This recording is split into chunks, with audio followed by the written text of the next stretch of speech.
Last contest of this afternoon session is the final one in the bantamweight division, the preliminaries. Brings together the Republic of Moldova and Belarus. Vitaly Grusak is the other boxer from Moldova in his third Olympic Games. Here's a man in his very first Olympic Games, Vyacheslav Goyan, 25 years of age. His opponent from Belarus is Havaz Hацigov. So Hацigov from Belarus against Goyan from the Republic of Moldova. Both boxed in the World Championships last year. Hацigov lost to Romero from Colombia, and Goyan lost to the Thai boxer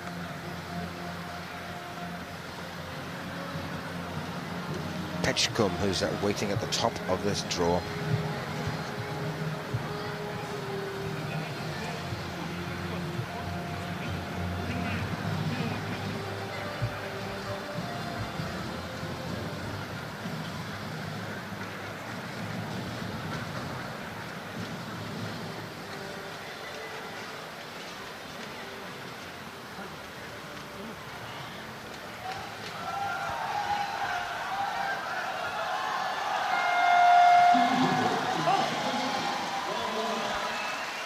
So Belarus against Moldova. In the red corner, Havaz Hацigov, boxed in the World Championships in Chicago without much success last October. And the same can be said about Vyacheslav Goyan. Both lost their opening contests. Goyan to a man from Thailand, and Hацigov from a man from Colombia. Another southpaw, Hацigov from Belarus in the red corner.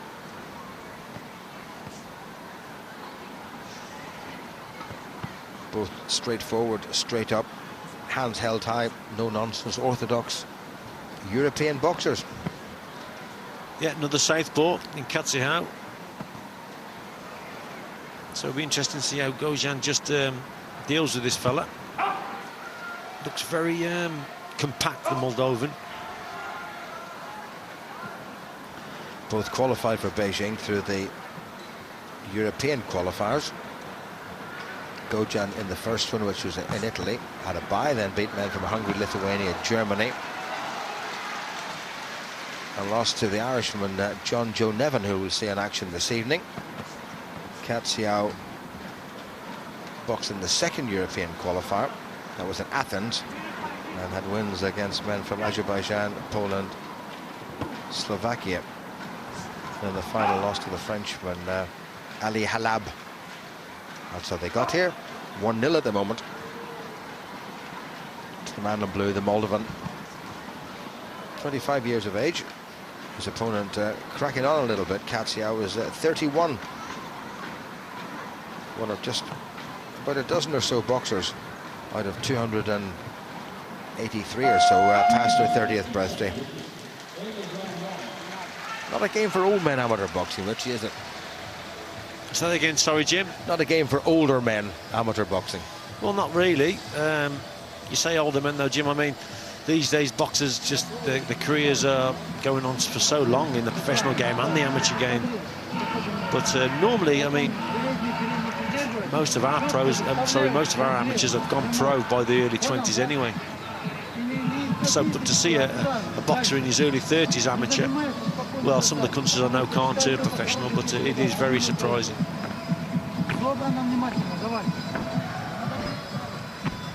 Taking every advantage of the 1-minute break between rounds. Vyacheslav Goyan got a public warning for hitting John Joe Nevin after the bell in his final in the second European qualifier in Italy. The Irishman won that 17-10, if I'm not mistaken. So 1-0 between them. Southpaw in red from Belarus.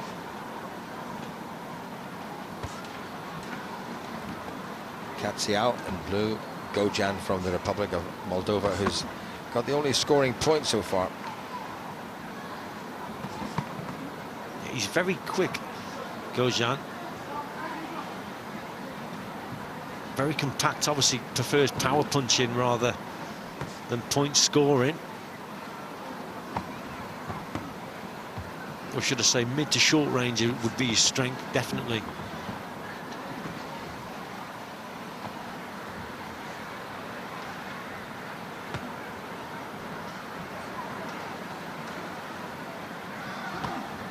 It's all gone very quiet here in the workers' gymnasium. About amazing, eh? 50 to 60%, if not more, of the spectators have disappeared, having watched their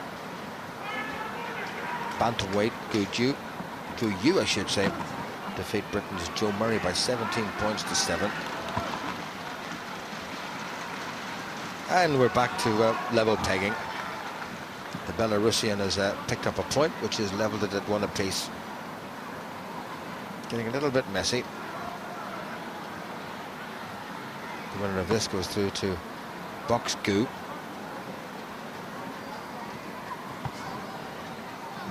I don't think Gu will have many problems with these two, to be quite honest, Jim. Goyan, for me, looks the more powerful boxer here. Oh, he's pulling down, he's pushing down. He mustn't do that. You're not allowed to do that. Stop it.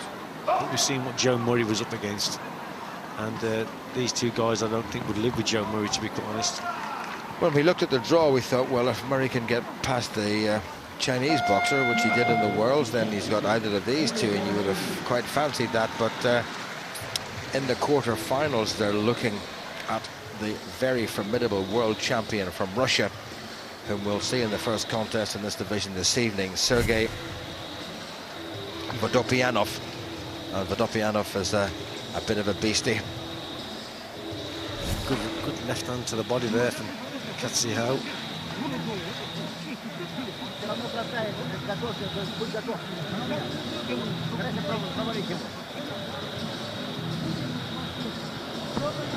Goyan getting a bit of a talking to. A little bit more composed in the Belarusian corner.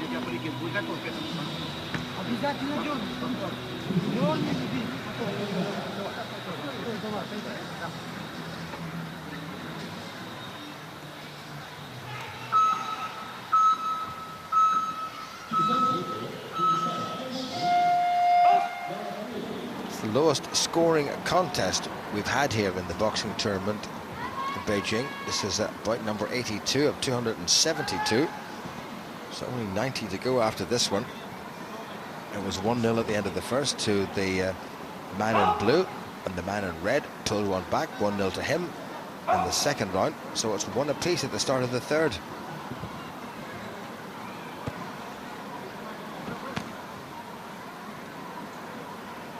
Katsu from Belarus in red. Lost to the Colombian Jonathan Romero, 16-6 in his opening contest in the World Championships in Chicago last year. His opponent, Goyan from the Republic of Moldova, lost 21-12 to Vorapoi Pechkum of Thailand.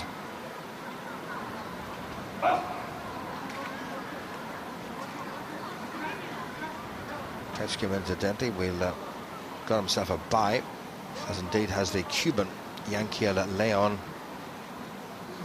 Pechkum was the silver medalist in this division in Athens 4 years ago.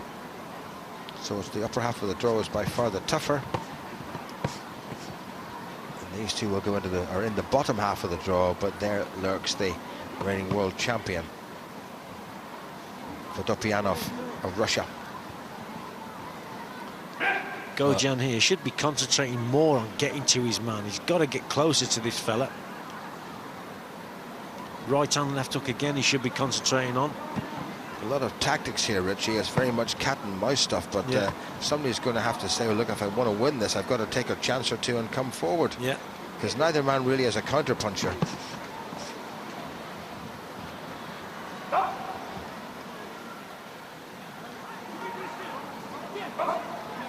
To say now, this is a bit like watching paint dry.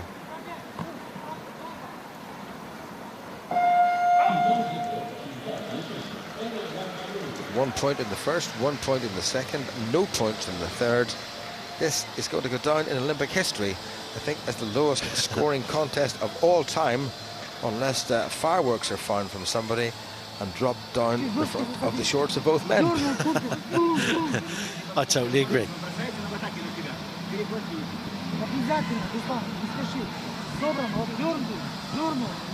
And as they've said in corners at every level of boxing all around the world, do you or don't you want to win this?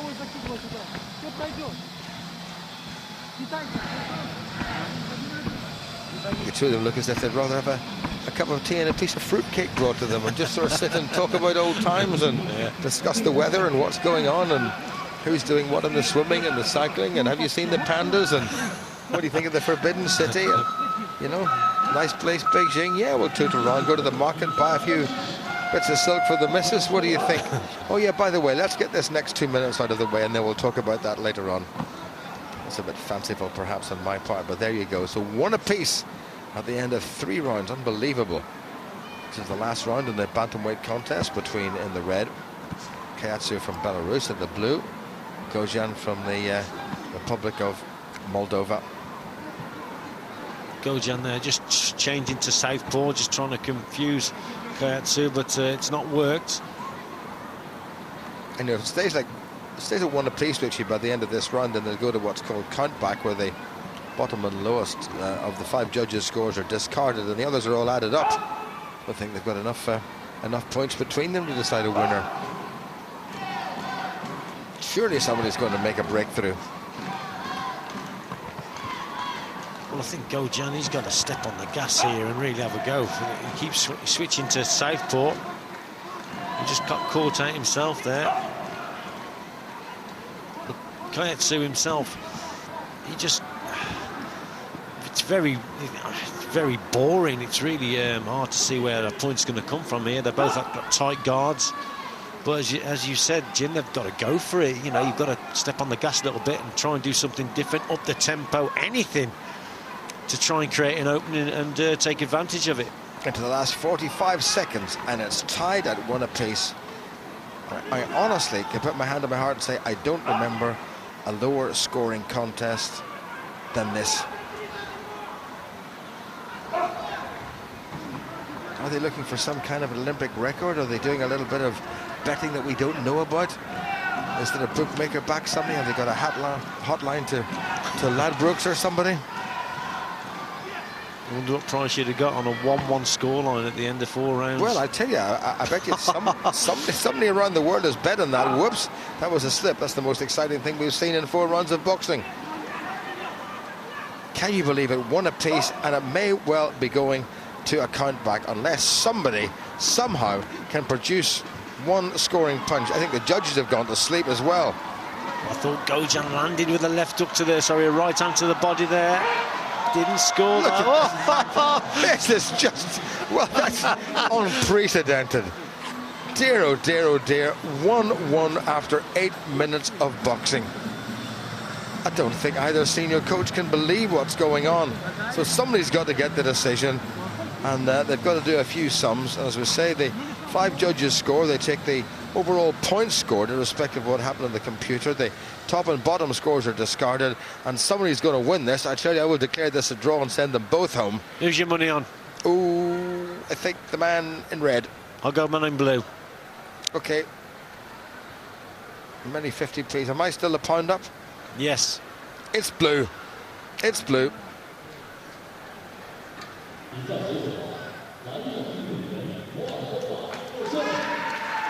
Because what happens if you look down at the judges, Richie, somebody holds up either a red or blue paddle, which actually indicates to the referee who's going to get it. And Goyan from the Republic of Moldova has got the decision. So I'm still 50p up. I don't think we'll see either of these fellas there or thereabouts when the medals are being distributed, because the winner, who's the man from Moldova, has got to meet the boxer from China.